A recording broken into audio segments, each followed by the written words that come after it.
Salut à toi, moi c'est Lulus depuis le Japon. Bienvenue dans cette nouvelle capsule de Commande en R.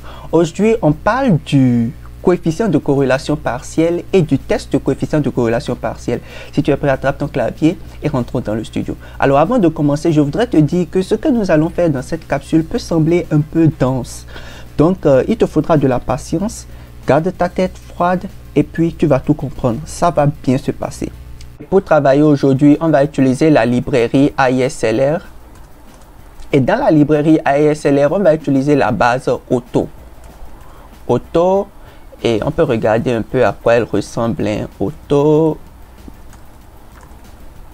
Donc pour la dimension, ça fait dimension Auto.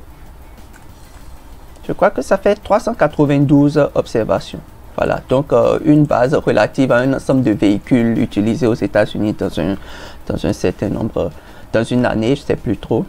Mais c'est une base qui est très intéressante dans la mesure où elle nous permet de faire avec efficacité ce à quoi enfin on est intéressé aujourd'hui.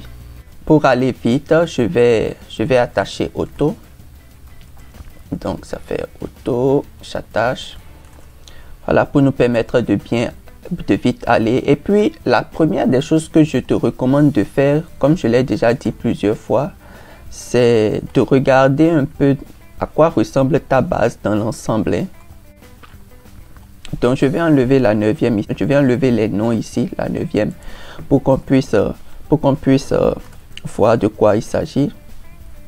Donc on patiente un peu et puis voilà. Donc on a, c'est pas très joli, hein, c'est pas très joli. Je vais changer le point de caractère, je le mets à 19.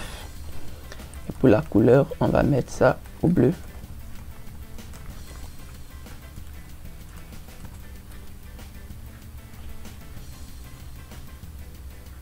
On patiente un peu. Voilà, c'est là. Donc, c'est un peu à ça que ressemble la base de données. Puis, on va s'intéresser à la corrélation partielle. À la corrélation partielle des variables miles per gallon. On va regarder le ROS, l'accélération. On va regarder horsepower. Je sais pourquoi je suis en train de l'écrire comme ça, hein. C'est pour t'expliquer un certain nombre de choses. Et puis, on va pouvoir y aller. Alors, de quoi est-ce qu'il s'agit exactement? Tu sais, lorsque on parle du coefficient de corrélation partielle, c'est de façon très simple le fait de considérer la corrélation, la relation entre deux variables en excluant l'effet de toutes les autres variables. Je t'explique. Je suppose qu'on a trois variables que j'appelle A, B, C. Ça y est. Et puis on veut regarder quelle est la relation qu'il y a entre A et B, la corrélation entre A et B, mais l'effet de C étant mis à part. C'est qu'on suppose donc que, et toutes choses étant égales par ailleurs, hein, que C a une influence sur A et que C aussi a une influence sur B. Ça y est, donc on veut enlever l'influence de C sur A et B. On veut mettre cette influence-là à part et regarder simplement l'influence de A sur B ou bien l'influence de B sur A, la corrélation entre A et B. C'est ça le principe. Donc il faut déjà avoir en tête que au-delà de tous les autres, c'est pas spécifications statistiques qui doivent tenir, donc la normalité et toutes ces choses-là, au-delà de toutes ces choses, enfin sans être très rigoureux par rapport à cela.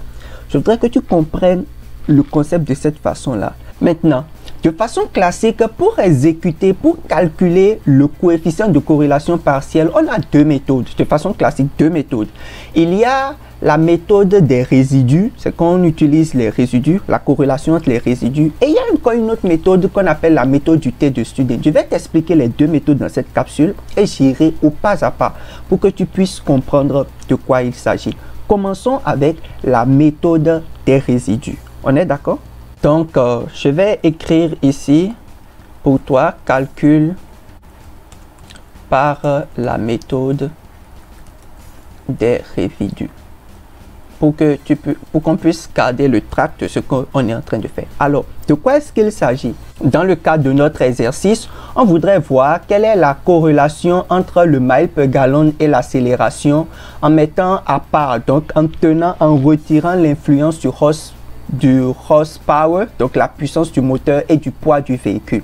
Alors, on suppose, hein, toutes choses étant égales par ailleurs, que la puissance du moteur forcément a une influence sur la distance que je parcours par gallon. Et puis forcément que la puissance du moteur a aussi une influence sur l'accélération. On suppose aussi que le poids du véhicule joue dans ces deux paramètres-là. Donc si on retire ces deux variables-là, quelle est la corrélation véritable de façon partielle qu'il y a entre le mile per gallon et puis l'accélération? C'est de ça qu'on veut, c'est ça ce qu'on veut chercher. Alors, la méthode des résidus, donc le calcul par les résidus, de quoi est-ce qu'il s'agit en réalité? On va faire une régression entre le mile per gallon. Donc, on regarde les deux variables qui nous intéressent là, ici le mile per gallon et l'accélération. On va faire une régression entre chacune d'elles et les variables que nous voulons contrôler. Donc ici, le horsepower et le weight, les variables qu'on veut mettre hors du modèle là, c'est ce qu'on appelle les variables de contrôle. On veut contrôler ces variables là, on veut contrôler leur effet en réalité. On est d'accord? Donc, et c'est ce que on va faire dans un premier temps. Attention, donc je vais appeler ça régression 1. Et pour faire un modèle de régression de façon classique, c'est pas ça l'objectif. Je vais revenir sur ces choses-là en détail, mais il faut déjà garder qu'on fait LM pour dire linéaire modèle de régression linéaire. Et puis on va faire MPG. Tu écris comme moi simplement, hein. Donc c'est ce que tu fais. Tu fais MPG, on a pris ici, et puis on va prendre les variables de contrôle, donc horsepower et weight. On fait horsepower et on va faire plus weight de façon simple, hein. Et on va écrire θ ici pour dire qu'on est en train d'utiliser la base auto. Et ça va être le modèle de régression. Alors, lorsqu'on fait de la régression, pour ne pas rentrer trop dans les détails, de quoi il s'agit de façon simple, hein, on cherche une relation. Ça y est, il y a une vraie relation dans la population qu'on veut approcher. Alors, en voulant approcher, en voulant approximer, on fait forcément une erreur. On ne peut pas dire qu'en approchant, c'est exactement ce qu'il y a dans la population qu'on va trouver. Donc, comme une petite erreur, c'est cette erreur-là qu'on appelle en fait le résidu. Ça là, c'est pour ne pas rentrer dans les détails. Je ne t'ai pas encore parlé de la régression, du modèle de régression, donc je ne peux pas rentrer dans les détails pour ça. Accepte-le comme ça. Donc, comprends le schéma en réalité. Et pour obtenir les résidus ici, je vais appeler ça résidu 1. On fait résidu, le modèle 1, et à l'intérieur ici, si tu fais le schéma de dièse, tu vois, il y a ici résidu. C'est ça qu'il faut prendre seulement. C'est ce qui nous intéresse en fait, les résidus. C'est pourquoi je ne te montre même pas le contenu qui est du modèle de régression. C'est les résidus qui nous intéressent. Et puis, on va faire ça pour le modèle 1. Et on va faire la même chose. Donc, je fais LM. On va prendre maintenant l'accélération et les variables de contrôle. Donc, ici, ça va être accélération. Je fais un tilde. Ça y est. Et je fais horsepower plus weight. Donc, ça, c'est la méthode des résidus. Hein. Et je prends auto. C'est la base que j'utilise. Et je vais appeler ça résidu 2. Je vais prendre le modèle de régression numéro 2. Et là, je prends le résidu. Voilà. Donc, quand je fais la régression, j'estime le résidu. Je fais la régression, j'estime le résidu. Et puis, c'est le résidu que j'ai là. Et lorsque j'ai fait, donc, la première, je reprends le schéma pour toi. Je suis intéressé par la corrélation partielle entre mile per gallon et accélération. Mais je veux contrôler pour l'effet du horsepower et du weight. C'est ce que je veux contrôler ça. Alors, par la méthode des résidus, je vais faire un modèle de régression entre mile per gallon et les variables de contrôle ici, donc horsepower et weight, dans un premier cas. Et dans un deuxième cas, je vais prendre l'accélération et les variables de contrôle. Et je prends les résidus. C'est les deux résidus que je prends. Maintenant, quand je prends ces résidus, je calcule simplement de façon classique le coefficient de corrélation simple entre les deux résidus maintenant. Et pour faire cela, on le sait déjà depuis la capsule précédente, on sait que on fait résidu 1, résidu 2. Et puis, on va exécuter, on va utiliser la méthode classique de Pearson. Et puis, on va exécuter. Et puis, ça nous donne moins 0,0085. On le nomme souvent R. Alors, je vais écrire ici, j'exécute. On le nomme souvent R. Et regarde un peu si je fais R, d'accord? Donc, si je fais un plot ici de mile per gallon, je vais faire un plot de mile per gallon et de accélération. Ça y est, on va prendre le point de caractère à 19. Non, on va prendre ça à 19 et on va prendre la couleur On va faire la couleur simple et on va prendre ça au bleu. Blue. Et on exécute. Alors, regarde un peu à quoi ça ressemble ici, là. Tu vois, si je prends ces deux variables-là de façon simple, je calcule, je regarde un peu, tu vois, on a comme une tendance qui est positive, non? On a comme une tendance qui est positive quand on regarde la variable. Donc, on pourrait se dire qu'il y a une relation positive entre elles. Mais cette relation-là, comme je suis en train de dire, elle est influencée par plusieurs variables. Ici, on va garder tout. On va supposer que notre base est limitée à ces 4 variables. Donc, la relation qu'il y a entre le mile per gallon et l'accélération ici est influencée par le poids du véhicule et la puissance du moteur. C'est ça qui fait qu'on a un peu comme une relation positive. Maintenant, si on enlève l'influence du poids du véhicule et on enlève aussi l'influence de la puissance du moteur, tu vois un peu, la corrélation qu'on a est négative. C'est même pas un truc qui a l'air positif, c'est une corrélation qui est totalement négative et elle est très faible. Enfin, elle est très faible. Alors pour pouvoir interpréter dans la pratique, pour pouvoir interpréter, c'est le R carré qu'on interprète. Donc je vais faire R à la puissance 2. C'est pourquoi j'ai assigné en réalité la valeur à ce R là pour pouvoir élever au carré très facilement. Et donc j'exécute. Tu vois, le R carré est de 7,22, je dirais 10 à la puissance moins 7. Donc c'est un truc de 0,00000. C'est un truc qui est très faible. Donc, comment on va dire ici pour interpréter? On va dire que la corrélation entre l'accélération et le mile per gallon, ou bien le mile per gallon et l'accélération, la corrélation entre ces deux variables-là, lorsqu'on met l'influence du horsepower et du weight à part, c'est que lorsqu'on retire l'influence de ces deux variables-là, la corrélation entre le mile per gallon et l'accélération est de 7,229, je sais pas, 10 à la puissance moins 7. C'est un truc de 0,000, ainsi de suite. On est d'accord? Donc, c'est le R carré qu'il faut interpréter. Tu calcules le R, tu élèves au carré et tu interprètes le R au carré. Ça peut aller.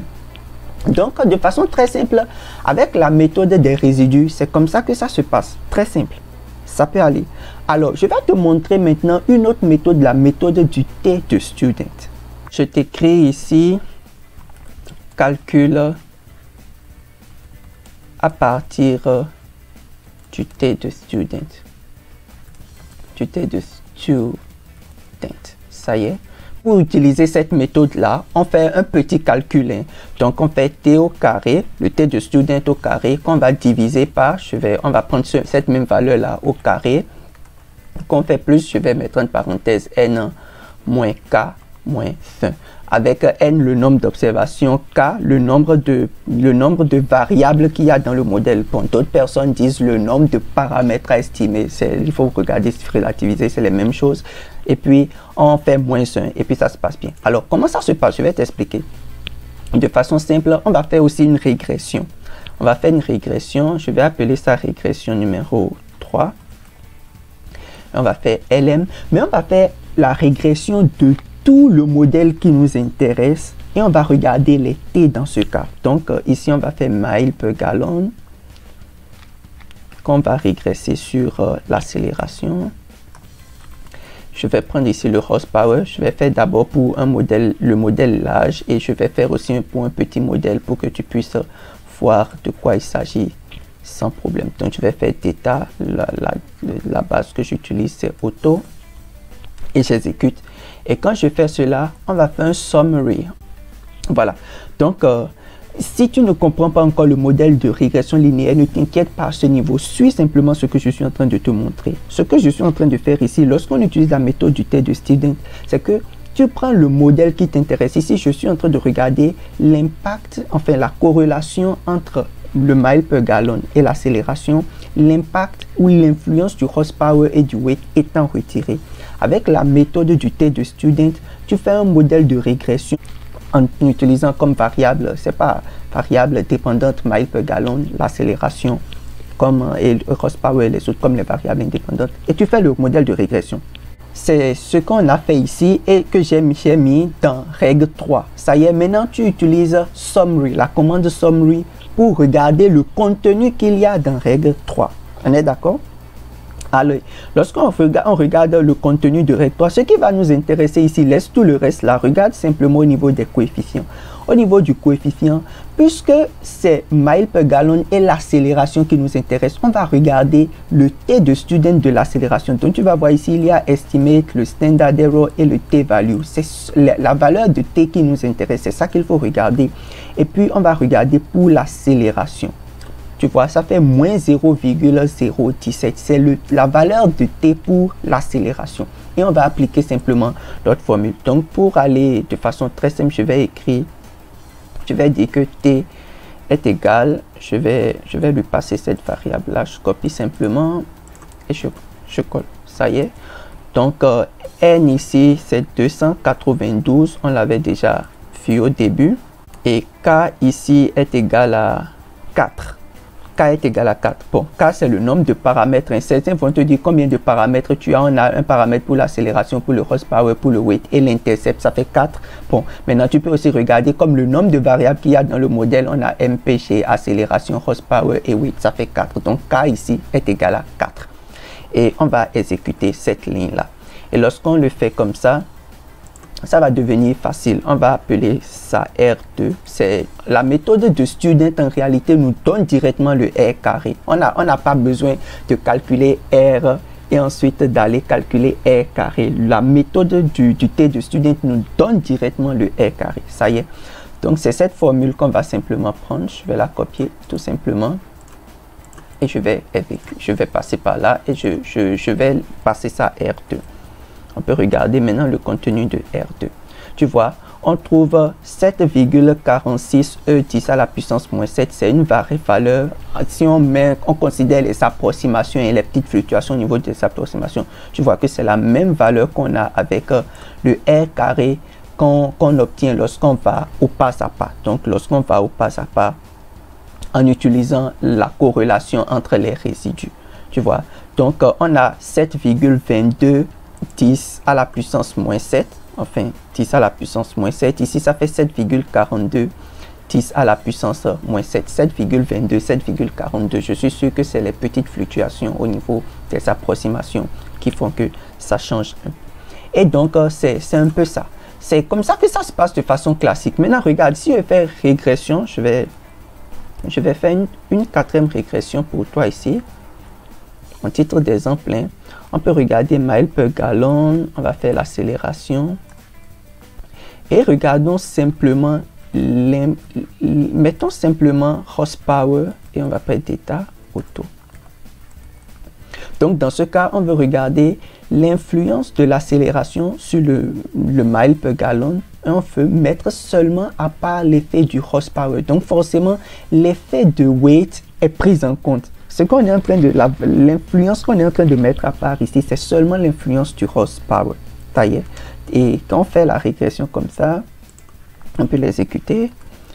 Et comme je l'avais dit précédemment, tu fais summary et dans ce cas, tu fais régression 4. Donc, tu vas voir que ça va te renvoyer plein d'informations pour le moment que ça ne t'intègre pas. Ce qu'il faut regarder, c'est les coefficients et le T-value. On est d'accord, la valeur de T.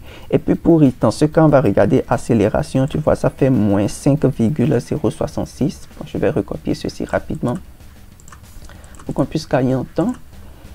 Et on va changer ceci. J'aime pas copier-coller. Hein? Donc, on colle ça ici. On fait passe, le N c'est ceci, et puis le K, tu vois, dans ce cas, ça fait 1, 2, 3, ou encore 1, 2, 3, ici c'est les mêmes choses, donc notre K ici, c'est 3. Et puis, on peut aller à la ligne et calculer, je vais appeler ça R2, on prend notre même formule. Hein. Bon. Je copie pour gagner le temps, hein. Et on fait passe, et on descend un peu ici, et on peut exécuter ceci. Et on peut exécuter. Donc, on a 0,062. On a 0,062. Donc, comment est-ce qu'on va interpréter cela? On va dire que l'influence de l'accélération sur le mile per gallon, autrement dit, la corrélation qu'il y a entre l'accélération et le mile per gallon lorsque l'influence du horsepower a été retirée est de 0,062. Ça y est. Donc, c'est de façon très simple comment on utilise ces deux méthodes-là pour faire les calculs. La méthode du T de student et la méthode des résidus. Maintenant, il y a mieux. On peut faire mieux. Et c'est la belle chose que R nous offre. Il y a un package qui est très facile qu'on peut utiliser pour exécuter ces tests-là. Et c'est ce que je vais te montrer maintenant. On y va. Il y a une superbe librairie, la librairie JGM, qui nous permet de pouvoir passer le test avec une seule commande de façon très classique. Alors, ce qu'il faut déjà faire, c'est créer une petite base avec les variables qui sont d'intérêt ici. Donc, je vais faire data. Et là, on va prendre auto. Et dans auto, on va prendre les variables qui nous intéressent. Donc, je sais déjà qu'il y a le mile per gallon qui nous intéresse. Ensuite, il y a l'accélération 1, 2, 3, 4, 5, 6. L'accélération est en 6e position. Donc, je vais mettre 6 ici. Il y a ensuite le horsepower 1, 2, 3, 4, 5. Donc, en 5e position. Et le weight, attention, 1, 2, 3, 4. En 4e position, hein. Et le weight qui est en 5e position. Voilà, donc on forme notre base de données et on peut regarder un peu l'entête de data. Hein. Donc la base qu'on va utiliser maintenant pour travailler, c'est data. Parfait. Donc on a le mile per gallon, l'accélération, le horsepower et le weight dans l'ordre qui nous intéresse ici. Ça peut aller. Et puis quand on a la base qui est ainsi formée, on va utiliser simplement la formule PCOR. La formule PCOR. Donc je vais mettre ça dans R, on va faire PCOR et on va passer et les variables qui nous intéressent, donc 1, 2, 3 et 4. Je t'explique ce qui se passe ici et je fais covariance θ et j'exécute. On peut regarder son contenu, tu vois que c'est la même chose. Je t'explique ce qui se passe. Souviens-toi que la base qu'on est en train d'utiliser maintenant, lorsqu'on est en train de travailler en utilisant la librairie JGM, la base qu'on est en train d'utiliser maintenant, c'est la base θ. Quand je prends la base θ, mile per gallon est en première position. Horsepower, l'accélération est en deuxième position. L'accélération est en deuxième position, ça y est. Et puis, horsepower et weight sont en 3e et 4e position. C'est par rapport à la base θ que je suis en train de travailler. Alors, quand tu utilises la commande PCOR, tu mets en première et en deuxième position. C'est que en position 1 et en position 2, c'est les variables dont tu veux calculer la corrélation partielle que tu mets d'abord en première et en deuxième position. C'est ce que tu fais. Et après, tu listes tout ce que tu contrôles. Donc, la commande elle-même, elle regarde dans sa tête, elle regarde juste le premier, le deuxième, et elle se dit, c'est ceux-là qu'on veut calculer. Et pour tout le reste, c'est les contrôles. Il a déjà ça dans sa tête. C'est comme ça qu'on l'a écrit. On est d'accord? Et après ça, tu passes la matrice de variance-covariance de la base. Donc ici, c'est θ. Si on avait fait cov, on aurait eu la matrice de variance-covariance de façon classique. Hein. Je t'invite vraiment à regarder la capsule précédente parce que j'ai expliqué toutes ces choses-là en détail dedans. Donc, on a une matrice ici de variance-covariance. C'est cette matrice-là que tu passes. Donc, tu reprends, tu fais ici et puis tu passes la matrice de variance-covariance et tu calcules. Et ce qu'on a, c'est un R. Ça y est. Et c'est ça qui fait moins 0,00895. Ça te rappelle certainement déjà quelque chose. Hein? Moins 0,008. Lorsqu'on a calculé la corrélation entre le résidu 1 et le résidu numéro 2. Tu te rappelles, n'est-ce pas? Donc, de façon très similaire, pour interpréter, on va prendre son R. On va prendre le R carré. Donc, je vais faire R carré. Et c'est ça. Donc, ça fait 7,22. Et on sait déjà comment interpréter. C'est comme je l'avais déjà dit précédemment. Et c'est la même chose. Hein. Si on voudrait, par exemple, regarder l'influence qu'il y a entre, la corrélation qu'il y a entre le mile per gallon et l'accélération. Si on enlève l'influence de... Je vais prendre le horsepower. D'accord. Si on enlève seulement l'influence du horsepower, ça y est. Et il faut faire cov. Bon, je vais te montrer un petit truc. Hein. Tu aurais pu aussi faire var, θ. Ça te calcule aussi la matrice de variance-covariance. C'est les mêmes choses. Ça y est. Et tu regardes le R. Donc, ça fait moins 0,24. On peut regarder donc le R carré pour pouvoir interpréter. Et ça fait 0,060. 0,061, je dirais 0,062. Ça doit te rappeler ce qu'on a fait avec student, la méthode de student. On était où là avec la méthode de student, voilà, et on avait obtenu un 0,062. Tu te souviens, lorsqu'on a juste considéré l'accélération, le mile per gallon et puis le horsepower. Tu te rappelles? Donc, on a eu 0,062. C'est la même chose qu'on obtient ici en utilisant cette formule. Mais il faut te souvenir que avec la méthode du student, on a directement le R carré, alors que lorsqu'on est en train d'utiliser PCOR ou qu'on est en train d'utiliser la méthode des résidus, on a juste un R pour interpréter. Il faut élever au carré pour pouvoir faire l'interprétation. Ça peut aller. C'est la petite chose dont il faut vraiment se souvenir, ça. Et puis voilà, donc on va dire que l'influence ici du mile per gallon sur l'accélération ou de l'accélération sur le mile per gallon, la corrélation de ces deux variables-là, lorsque l'influence du horsepower a été retirée, est de 0,062 de façon très simple. Donc c'est comme ça et de façon très simple qu'on calcule le coefficient de corrélation partielle. Tu as les méthodes classiques et puis l'option que R t'offre pour pouvoir le faire. Maintenant, lorsqu'on a calculé notre coefficient de corrélation partielle, on va voir s'il est statistiquement égal à 0 ou différent de 0 et il faut exécuter un test à cet effet. C'est ce qu'on va voir maintenant. Dans la librairie GMM, on a une superbe commande qui s'appelle PCOR test. Donc, elle est dans GMM. Et puis, qu'est-ce qu'on lui passe? On lui passe le R qu'on a calculé là. Quand après avoir calculé le R, c'est ça qu'on lui passe d'abord. Bon, je vais appeler ce R là, RG. Je vais dire RG pour ne pas faire de confusion. Bon, pour dire le grand modèle, et je vais appeler ceci RP pour dire le petit modèle. Bon, RG et RP. Et je change rapidement. Hein. Je vais enlever ça. Je dis certainement R, prend ça dans sa mémoire pour que je puisse travailler avec ça. Donc, le grand modèle, ça fait RG. Et qu'est-ce que je lui passe ensuite? Je lui passe le Q. Le Q, c'est le nombre de variables de contrôle. Dans le grand modèle, c'était 2. Tu es d'accord? Donc, on a 2 variables de contrôle, ça fait 2. Et je lui passe ensuite le nombre d'observations. Donc, ici, c'est 392. Hein? 392. Et puis, j'exécute de façon tout simple. Donc, lorsque j'exécute cela, il me calcule la t-value, la valeur t, ça y est. Il me donne le degré de liberté, 380 ici, si c'est n-k. Et puis, il nous donne la p-value. La p-value est de 0,9866. Donc, c'est une p-value qui est très forte. On accepte l'hypothèse nulle et on conclut que ici, en réalité, enfin, ce coefficient de corrélation-là est égal à 0. Il n'y a pas de corrélation vraiment entre le mile per gallon et l'accélération. Ça fait déjà penser à l'analyse. Hein. Et puis, on peut faire pareil, à titre illustratif, on peut faire pareil. On va faire PCOR et ça fait test. On va faire RP. Pour le cas de RP, Q est égal à 1.